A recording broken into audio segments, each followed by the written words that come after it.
Siapa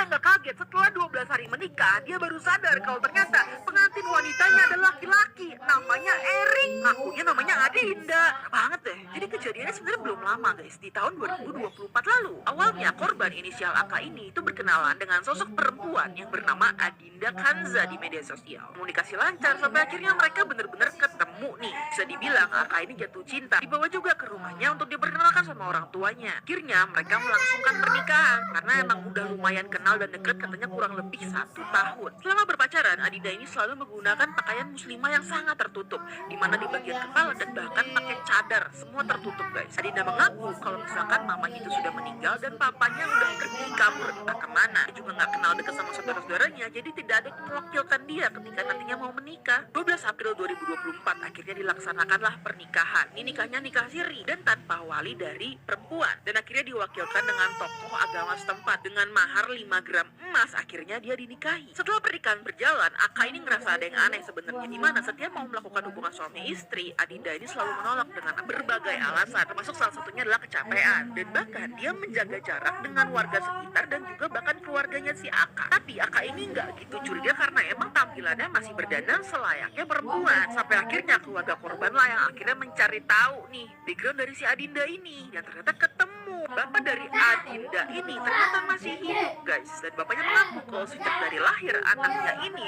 itu laki-laki dan namanya bukan Adinda melainkan Erik. Pas ditanya sama kepolisian kenapa dia melakukan semua ini, dia menjawab karena si Aka ini baik, ketika dimintain uang dia selalu ngasih. Jadi tidak lain tidak bukan, salah satu motivasi terbesarnya adalah uang. Dia sebenarnya bisa aja dijerat dengan pasal 378 KUHP dengan ancaman penjara 4 tahun, tapi ternyata dari pihak korban si Aka memutuskan untuk berdamai aja. Siapa yang gak kaget setelah 12 hari menikah, dia baru sadar kalau ternyata pengantin wanita